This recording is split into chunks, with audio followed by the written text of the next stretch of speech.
Okay, today we're going to talk about the Emancipation Proclamation. You can see your objective, your I CAN statements right there. I can explain the Emancipation Proclamation and how it changed the goals of the war. So that's what you'll need to be able to do by the end of today's podcast. We're going to start off watching a real short video. It's about 2 minutes long, and it should give you guys a real good overview, kind of a quick summary of the Emancipation Proclamation. In 1862, Lincoln told the Southern states that he would free their slaves if they did not return to the Union by January 1st, 1863. When the Confederates ignored him, Lincoln issued the Emancipation Proclamation. The Emancipation Proclamation freed the slaves in all the Confederate states. Lincoln also hoped that it would encourage many African Americans to join the Union Army and help fight the war. At the beginning of the war, they were not allowed to fight, but now they were needed. Eventually, more than 179,000 joined the fight. Issuing the Emancipation Proclamation was also a political move. President Lincoln hoped that the Europeans who were opposed to slavery wouldn't help the Confederates if slavery were an issue in the war. The Confederates were hoping the Europeans would support them by buying their cotton. The Europeans decided to remain neutral. To prevent the South from trading for needed goods, the North used warships to blockade Southern ports.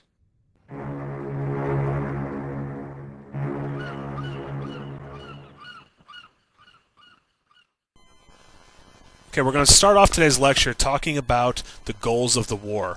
When the Civil War first began, the North's goal was to save the Union, as in the United States, not end slavery. Remember, Lincoln had reluctantly promised the South that he was not going to force them to give up their slaves. He was not an abolitionist. Lincoln was not going to try to end slavery in places where it already existed. He just wanted to stop it from spreading. Lincoln had a very famous quote in some different speeches, and he kind of repeated the same quote.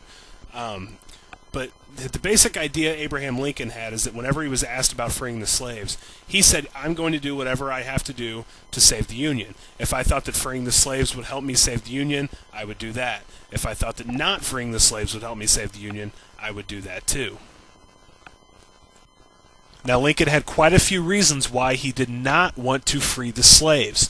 For starters, there were 4 slave states that had remained loyal to the Union: Missouri, Kentucky, Maryland, and Delaware. Also, West Virginia had just joined, and technically it was still allowed to have slaves as well. They had just chosen to stay loyal to the Union. So Lincoln didn't want to do anything that was going to cause them to leave and join the Confederacy. Those extra resources, the money, the soldiers, the troops, the land, things like that might be enough to help the Confederacy win the war. At this point, the war is about 2 years old, and it was still very, very deadlocked between North and South. Also, there were still some Northerners who believed that the South had a right to slavery, or they simply supported the Confederacy and thought that the North should just let them go. People who supported the war called them Copperheads. They were a poisonous snake who wanted to allow the Union to just dissolve. Many white people at the time, even in the North, were racist. They didn't believe in equal treatment of African Americans. So Lincoln was really worried that these people were not going to support the war if the war's goal changed and it became about ending slavery. He was worried that if they had made the change in the goal of the war, now they're fighting to end slavery. If he made that order, he wasn't going to get reelected in 1864, and that the northern people were going to get tired of supporting the war.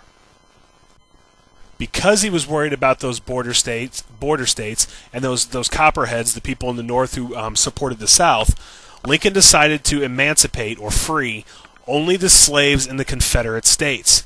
So the slaves in the border states were not freed. They were to remain enslaved. They were the states that were still in the Union. Any territory that was Confederate territory held by the Union had already taken back, like Louisiana, where the slaves were already working to help the Union Army, they were also not freed. There were 3 main reasons why Lincoln issued the Emancipation Proclamation. For starters, Lincoln viewed slavery as wrong, and he thought that this was his chance to end it. Lincoln did not believe in equal rights for blacks and whites. He was not an abolitionist. He was not willing to force the South to give it up when they were still a part of the country. But now that they've already declared themselves their own country, the Confederate States of America, they're at war with his country, the United States, the Union. He viewed, okay, might as well go ahead and end it now. Plus, there were a couple of other reasons. So he views it as wrong, and for moral reasons, he ends slavery. The second reason is a little bit more strategic. He knows that freeing the slaves will hurt the South. As news starts to spread about this, people will begin to help slaves escape.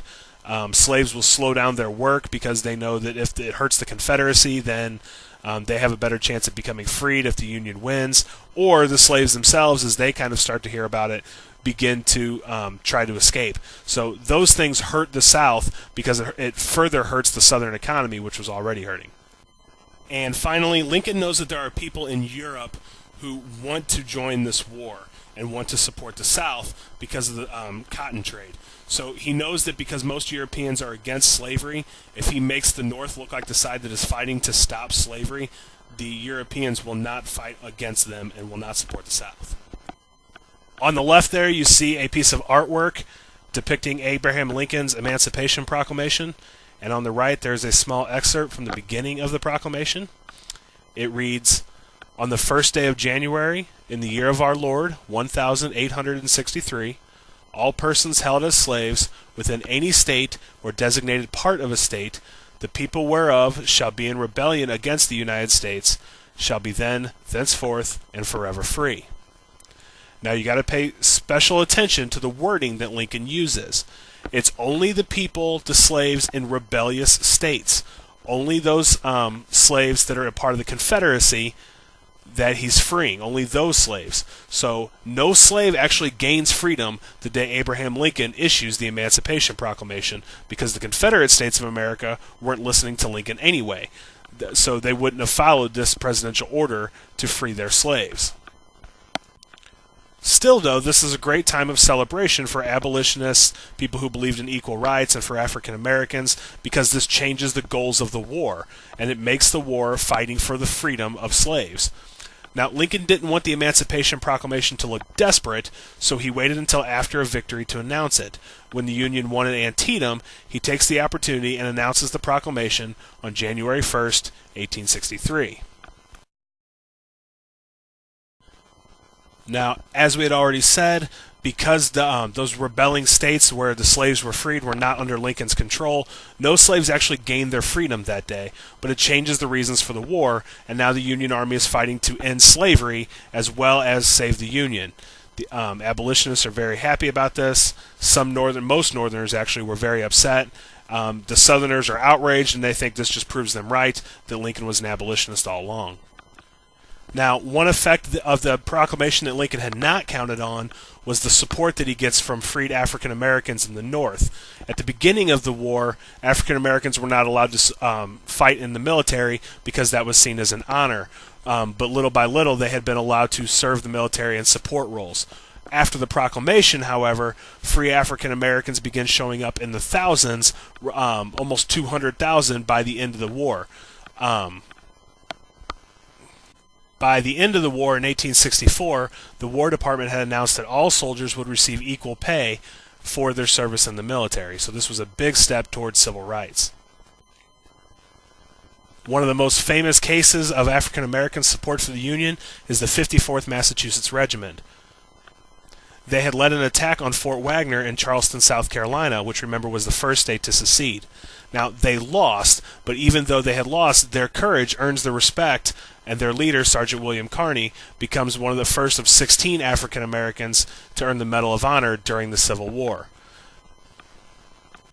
The 54th Massachusetts Regiment goes a long way towards proving that African American soldiers can be great soldiers. They're very courageous, they're very brave, and they make for excellent soldiers, and they do a great job in helping the North win the Civil War.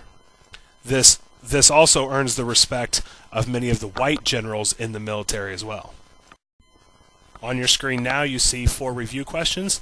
Make sure you can answer those and do the I can statement at the beginning of the podcast. And come see me when you're ready to oral defense. Thank you for listening to today's podcast on the Emancipation Proclamation.